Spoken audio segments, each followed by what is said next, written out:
بسم اللہ الرحمن الرحیم۔ السلام علیکم ناظرین، آپ سٹی آف دا ٹروتھ دیکھ رہے ہیں۔ کچھ ایسے حقائق جاننے کے لیے جو آپ نے پہلے نہ سنے ہوں، ہمارے چینل کو سبسکرائب کرنا مت بھولیے۔ ہمارا آج کا موضوع ہے کہ قومی زبان کا فقدان۔ ہمارے بچے سائنسی میدان میں پیچھے۔ اللہ تعالیٰ کا فرمان ہے اور اس کی نشانیوں میں سے آسمانوں اور زمین کو پیدائش اور تمہاری زبانوں اور رنگتوں کا مختلف ہونا، بے شک اس میں نشانیاں ہیں جاننے والوں کے لیے۔ اس میں کوئی شک نہیں کہ دنیا میں ہر زبان کی ایک اپنی اہمیت اور افادیت ہے۔ اللہ تعالیٰ نے انسانوں کی مختلف زبانوں کو اپنی نشانیاں قرار دینا اس بات کی دلیل ہے کہ ہر زبان کی ایک اپنی اہمیت اور افادیت ہے۔ بنی نوع انسان واحد مخلوق ہے جو قوت گفتار رکھتے ہیں، اور یہ بات اس کو دیگر جانوروں سے ممتاز کرتی ہے۔ یہ اللہ تعالیٰ کا انسانیت پر ایک بڑا انعام ہے کہ اس نے انسان کو بولنا سکھایا، اور پھر صرف ایک ہی زبان نہیں سکھائی بلکہ زمین کے ہر خطے کے لحاظ سے مختلف زبانوں سے زبانیں سکھائیں۔ حالانکہ تمام انسانیت ایک ہی ماں باپ کی اولاد ہے، لیکن پھر بھی انسانوں کی سہولت کے لیے اللہ تعالیٰ نے انسانوں کو مختلف ہزاروں زبانیں عطا فرمائیں۔ یہ سب اس کی بے مثال قدرت کی طرف اشارہ ہے۔ لہذا یہ بات تو واضح ہے کہ ہر خطے کی زبان کی ایک اپنی ہی افادیت اور اہمیت ہے، اور ہمیں ہر زبان کو اللہ تعالیٰ کی قدرت اور نعمت سمجھ کر قدر کرنی چاہیے، اور کسی بھی زبان کو کمتر نہیں سمجھنا چاہیے، نہ ہی کسی زبان کا مذاق اڑانا چاہیے۔ ہر زبان اللہ تعالیٰ کی قدرت کی گواہی دیتی ہے۔ لیکن افسوس اور دکھ اس بات کا ہے کہ اللہ تعالیٰ کے حکم سے جب سے ہمارا وطن پاکستان معرض وجود میں آیا ہے، انگریزی زبان کو اس پر ایسا مسلط کر دیا گیا ہے کہ اس ملک میں جو انگریزی زبان بولتے ہیں بس وہی عزت کے لائق انسان ہیں، اور باقی جس کو انگلش زبان نہیں آتی وہ بیچارے جانوروں سے بھی بدتر ہیں۔ اور ہمارے معاشرے میں یہ عجیب سا کلچر بن چکا ہے کہ جیسے انگریزی زبان نہیں آتی اسے ہمارے معاشرے میں ان پڑھ یا بیکار انسان سمجھا جاتا ہے۔ 1947 میں انگریز تو چلے گئے، لیکن وہ اپنی زبان اور کلچر کو اس قدر ہماری قوم کے ذہنوں میں بھر کر گئے ہیں کہ اب ہمیں بس وہی لوگ قابل عزت نظر آتے ہیں جو انگریزوں کی طرح بولتے یا نظر آتے ہیں، جس کا نتیجہ یہ نکلا کہ انگریزی زبان کے سیکھنے کے عمل کو اس ملک میں دولت مند طبقے نے ایک کاروبار بنا لیا، اور انگریزی زبان کو سیکھنا لوگوں کو بہت دلکش بنا دیا گیا، اور ساتھ ساتھ لوگوں کو یہ بھی باور کرایا گیا کہ انگریزی زبان کے بغیر کوئی پاکستان میں کامیاب زندگی نہیں گزار سکتا۔ اور پھر انگریزی زبان کے سیکھنے کے عمل کو اس قدر مہنگا اور اہم کر دیا گیا کہ جن کے پاس تو مالی وسائل تھے ان لوگوں نے اپنے بچوں کو بڑے تعلیمی اداروں میں انگریز کی تعلیم اور کلچر سیکھنے بھیج دیا، اور ان کو ہی معاشرے میں عزت کی نگاہ سے دیکھا جانے لگا، اور جن لوگوں کے مالی وسائل کمزور تھے وہ اپنے بچوں کو مہنگے تعلیمی اداروں میں داخل نہیں کرا سکے، اور ان کو معاشرے میں کمتر سمجھا جانے لگا، اور ان کے اندر احساس محرومی پیدا ہونے لگا، جس کی وجہ سے ملک میں دو طبقے وجود میں آ گئے۔ ایک تو وہ لوگ تھے جو اپنے مالی وسائل کے زور پر ملکی اور غیر ملکی تعلیمی اداروں میں صرف انگریز کلچر اور زبان سیکھتے، جن کو اپنے دین اسلام، اپنی قومی زبان یا اپنے کلچر اور روایات سے کوئی غرض نہیں تھی۔ تو اسی طرح دوسری طرف وہ لوگ تھے جن کے مالی وسائل کمزور تھے، تو وہ اپنے بچوں کو بڑے تعلیمی اداروں میں نہ بھیج سکے، حالانکہ یہ لوگ اپنے دین و ملت اور قوم و ملک اور اپنی زبان، اپنے کلچر اور روایات سے مخلص تھے، اور وہ اس قابل تھے کہ اگر ان کو آگے بڑھنے کا موقع دیا جاتا تو یہ ملک و قوم کی نہ صرف خدمت کرتے بلکہ بہتر انداز میں اس ملک کی رہنمائی بھی کر سکتے تھے۔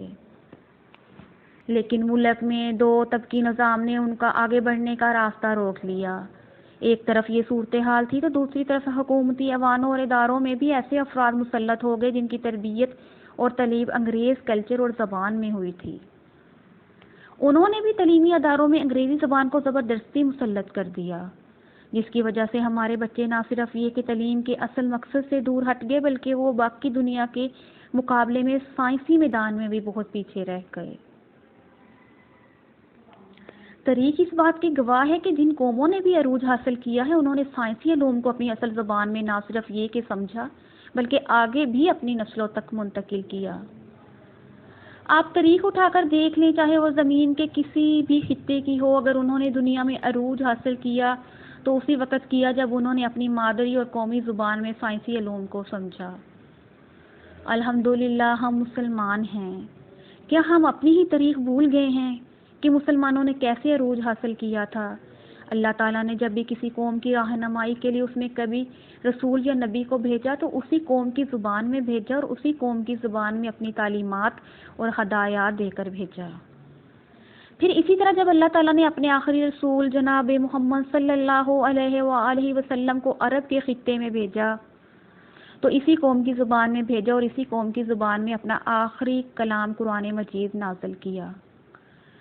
عرب قوم اس وقت جہالت کے بدترین اندھیروں میں گم تھی، لیکن جیسے ہی انہوں نے اللہ کے آخری رسول جناب محمد صلی اللہ علیہ وسلم اور قرآن کی تعلیمات اور ہدایت کو بغور سمجھا تو وہ دنیا کی ترقی یافتہ قوم بن گئے۔ پھر عرب کے یہ مسلمان جن علاقوں میں بھی گئے انہوں نے وہاں کی قومی زبان کی نہ صرف قدر کی بلکہ انہی کی زبان میں ان کو اسلام کی عظیم تعلیمات سے روشناس کروایا۔ لہٰذا اگر اس عرب قوم میں کسی اور زبان میں اللہ تعالیٰ رسول بھیجتا یا کسی اور زبان میں قرآن نازل فرماتا تو کیا عرب قوم نے جو عروج حاصل کیا تھا وہ کر پاتی؟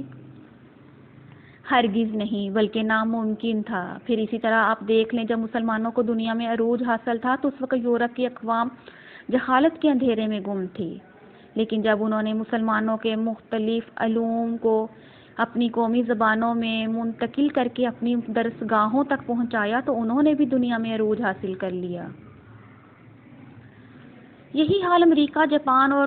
کوریا اقوام کا ہے۔ انہوں نے بھی اپنی قومی زبانوں میں سائنسی علوم کو سمجھا اور سیکھا تو انہوں نے دنیا میں ایک مقام اور عروج حاصل کیا۔ آج کے دور میں اس کی سب سے بڑی مثال ہمارا پڑوسی ملک چین ہے، جس کی بہت کم وقت میں تیز رفتار ترقی نے دنیا کو حیرت میں ڈال دیا ہے۔ تو چین کی ترقی کا راز بھی یہی ہے کہ انہوں نے تمام علوم کو اپنی قومی زبان میں سمجھا اور سیکھا اور آگے اپنی نسلوں تک منتقل کر رہے ہیں۔ سائنس ایک ایسا علم ہے کہ جب تک آپ اس کو اپنی اصل زبان میں نہیں سمجھیں گے آپ اس کی حقیقت اور قواعد و ضوابط کو نہیں سمجھ سکیں گے۔ میں خود ایک ٹیوشن استاد ہوں، میرے پاس بڑی کلاسوں کے بہت سے بچے ایسے آتے ہیں کہ جن کو ابھی تک سائنس کے علم کے معنی ہی نہیں معلوم تھے کہ سائنس کیا ہے۔ وہ صرف رٹے لگا لگا کر اگلی کلاسوں میں داخلہ لیتے تھے۔ ٹھیک ہے، یہ بات کہ انگریزی زبان کی ایک اپنی اہمیت اور افادیت ہے اور آج کے دور میں ایک رابطے کا ذریعہ ہے، لہذا اسے ایک رابطے کی زبان کی حد تک ہی پڑھنا چاہیے، نہ کہ اس کو اپنے اوپر اس قدر مسلط کر لیں کہ اب آپ اس کے بغیر آپ سانس بھی نہیں لے سکتے۔ یہ بہت بڑی زیادتی اور ظلم ہے اس ملک اور قوم کے بچوں کے ساتھ کہ آپ نے اس قوم اور ملک کے بچوں پر اس حد تک انگریز کلچر اور زبان کو مسلط کر دیا ہے کہ ان کا آگے بڑھنے کا راستہ ہی روک دیا ہے۔ ہم لوگ بہت بڑھ چڑھ کر یورپ کی ترقی کی مثالیں دیتے ہیں، تو مجھے ذرا بتائیے گا کہ یورپ کے کون سے ملک میں ان کے تعلیمی اداروں میں انگریزی زبان میں سائنسی علوم کی تعلیم دی جاتی ہے؟ چلیں آپ یورپ کو بھی چھوڑیں، دنیا میں بھی کسی ایک ملک کی مثال بتا دیں جس میں اس کے تعلیمی اداروں میں سائنس علوم اور مضامین کو انگلش زبان میں پڑھایا یا سکھایا جاتا ہو۔ ناظرین کرام، اس زمین میں کوئی بھی خطہ، علاقہ یا ملک ایسا نظر نہیں آئے گا جس نے اگر سائنسی میدان میں ترقی کی ہے تو ایک غیر زبان میں کی ہو۔ لہذا اگر ہم بھی چاہتے ہیں کہ ہمارے بچے بھی سائنسی میدان میں آگے بڑھیں تو ہمیں پہلے نمبر پر تو تمام سائنسی علوم اور مضامین کو قومی زبان اردو میں منتقل کرنا ہوگا تاکہ ہمارے بچے بھی بآسانی سائنسی مضامین کو سمجھ اور سیکھ سکیں۔